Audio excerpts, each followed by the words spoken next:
कि हटावा दारू पिया तू अरे उठावा के पानी। आई दोनों माइक लेवल बढ़ा के रखिए। छोड़ा राजा गाजा अब समारो मर जावा, छोड़ा राजा गाजा अब समारो मर जावा, छोड़ा राजा गाजा अब समारो मर जावा।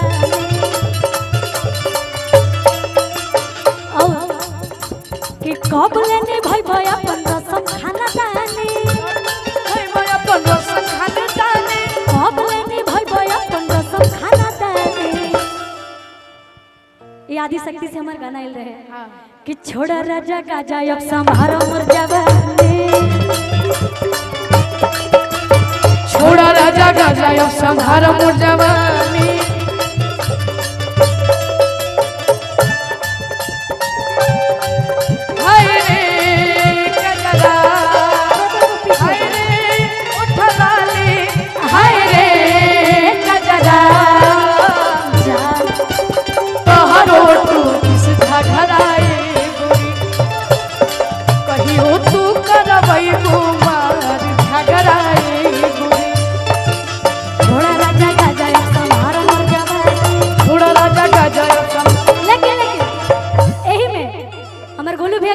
एगो गीत बड़ी सुंदर चैता में गली रही भैया, हम गावे बड़ी सुंदर लागला कि ये हो भौजी करबो ना कटनिया, ये हो भौजी करबो ना कटनिया, बोला ना सुथनिया, बोला ना सुथनिया खइबो का, ये भौजी करबो ना बोला ना सुथनिया खइबो, ये हो भौजी करबो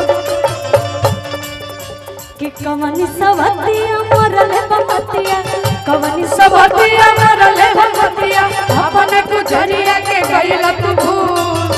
कि सुना सुना लागला से जरिया, सुना सुना लागला से जरिया, पिया भैया दुलारे के छोड़ी गवना हरी हरी, पिया भैया दुलारे के हो फूल।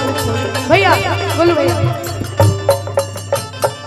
लेकिन हम का कहा आजकल के जो लड़की लोग होखे ले जा प्यार होखला के बाद एकदम ऊपर से नीचे तक पैसा। अच्छा अरे आपसे एक बात पूछेंगे, एक मंच पे हमारे से पूछे थे आपकी गर्लफ्रेंड है कि आपने नहीं है, तब आपको इतना प्यार मोहब्बत के बारे में पता कैसे, ये बताइए हमें।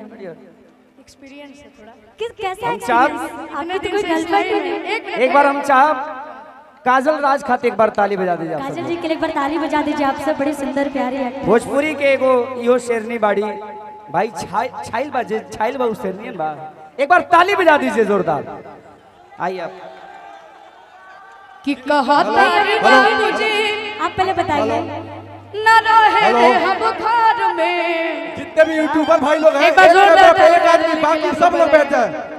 एक कैमरा पे एक आदमी, देखिए भाई लोग खुशी एक कैमरा पे एक जैसे नहीं सभी लोग बैठ जाए, फिर प्रोग्राम का आनंद ले। हो गया सभी लोग पीछे सब लोग बैठ जाए, बैठ जाइए, सारे लोग बैठ जाइए।